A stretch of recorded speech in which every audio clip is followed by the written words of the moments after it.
Chair. I call the honourable member Grant Robertson. Excellent. Thank you very much, Mr. Chair. Before I get into a substantive contribution on part 3, I want to respond to, I guess, what I take to be the tone of the Minister's comments that she's just made, which is essentially it's all or nothing. You either believe that because there is potentially security threats involving network providers in New Zealand, therefore you have to accept anything in terms of security arrangements, because that's essentially what the Minister has just told us, and that if anyone doesn't do this, they're somehow traitorous and acting against the interests of New Zealanders. It's not that simple, Minister. Of course there needs to be provisions in place to protect our security and to protect the security of New Zealand citizens, but those must always be balanced against the rights and freedoms of New Zealanders and the ability of companies to operate in New Zealand to provide the very services that New Zealanders want. So operating on this take it or leave it approach, as the Minister is doing, is actually disingenuous. If we're trying to create law that is robust and that upholds New Zealanders' values, then we do that on the basis of a balance. We don't do that on the basis of the Minister coming to the House and saying, take it or leave it, here are these expanded powers, and she admits these are brand new, expanded powers, powers that invest a great deal of influence in the GCSB and in the Minister, and we just have to accept that because the Minister says that's what's required. Well, that's not right. And as Claire Curran said in her earlier contribution, the Select Committee was prevented from talking to the GCSB about this bill. Now this part 3, Mr. Chair, is the part of the bill in which our dear friends at the GCSB reappear. Now they've been quite the stars of Parliament over the last couple of years, and in particular their director, Mr. Ian Fletcher, the childhood friend of the Prime Minister. And the GCSB's role here in network security is significant. That the director of the GCSB, as the Minister herself has just said, sits at the centre of the process by which decisions will be made around whether there are national security issues and whether or not there are areas of specified security interests that need to be dealt with. Well, let's take a look at the record of the GCSB and whether or not we believe that giving such wide-ranging powers is appropriate. We are talking about an agency that has been involved in up to 88 cases of illegal spying.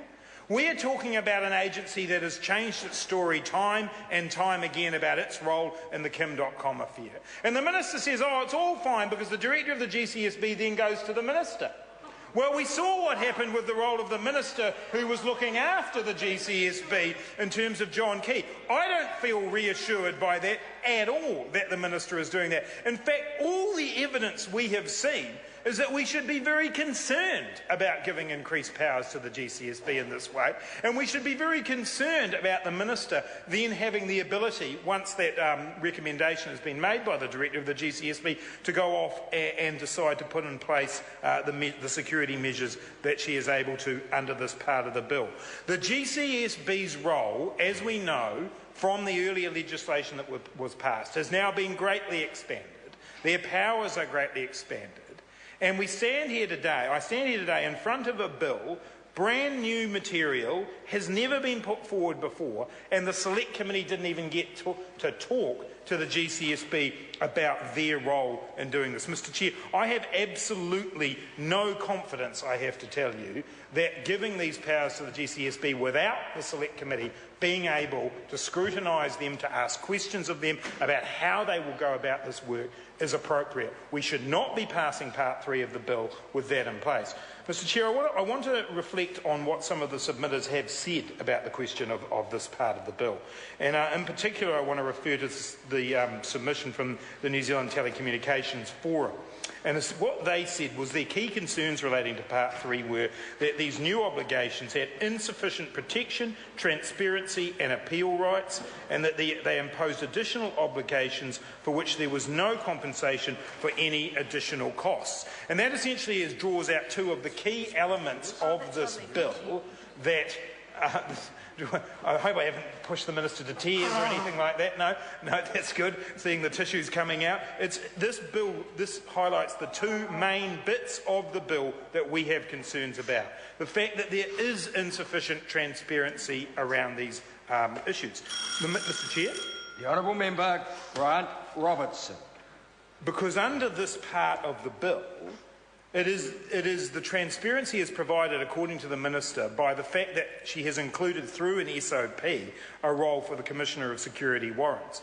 Our problem starts at the beginning of the process, the transparency at the beginning of the process involving the GCSB, because consistently under this government, the GCSB has operated outside the law.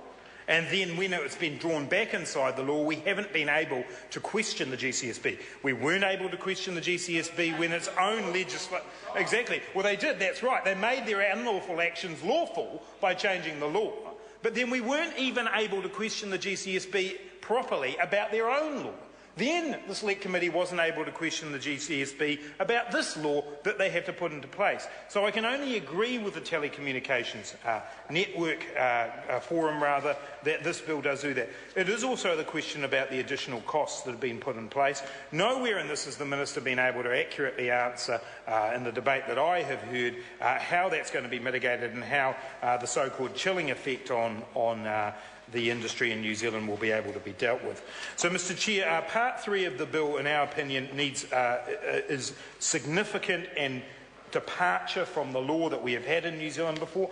I simply don't agree with the Minister that there was no way to deal with significant security breaches under current New Zealand law. That is simply cannot possibly be true. The Minister has got up and put that up as a straw man to try and say, again, it's all or nothing. If you don't have this, there's absolutely nothing that is available to New Zealand to protect our national security. That is absolutely patently wrong and ridiculous, and the kind of straw man argument that has typified everything that happens throughout this. We do have on this clause, as on others, Mr. Chair, SOPs in the name of Claire Curran to try and mitigate some of the worst aspects of this bill, in particular in clauses 46, 47 and 48 of this bill. We would urge members of the House to support those bills. What they attempt to do is at least give some more certainty to network operators about who is captured by this bill. We believe that currently the provisions are extremely wide on this, and we do need to make sure that there is a far better provision in the law. We also don't believe that the appropriate method of granting exemptions here should be, under clause 48, should come through the GCSB. Unfortunately, the government voted down the Technical Advisory Board, which would also have had a role in monitoring these issues and ensuring that there was some independence. That Technical Advisory Board would have had a significant role in this area, and again was asked for by members of the Telecommunications Forum. So, Mr. Chair, I'll finish this contribution now on this Part 3 by saying to the House that what we have here is a part of the bill that is brand new, untested law, been rammed through Parliament with government members taking closure motions to prevent opposition members raising concerns with very limited substantive contributions from the government. That is not on with such significant changes. We do not believe that the balance between New Zealanders' rights to be protected are being balanced with their freedoms to use and have access to services. This bill fundamentally fails the test of good law, and Part 3 should not be supported. Chair. I call the Honourable Trevor Miller. Thank you, Mr. Chairman. And I want to start off by picking up a point which was referred to by my colleague Grant Robertson in his speech, and that is what I consider particularly offensive comments by the Minister, that if people are opposed to parts of this or part of the direction, then they are effectively supporting terrorism. Mr. Speaker, I think one of the few members in the House, and only by virtue of being a duty minister, that has been involved in what was a very serious threat to New Zealand. I only as a result of that have some knowledge of the systems at work. It wasn't part of my regular responsibilities, but the fact that I happened to be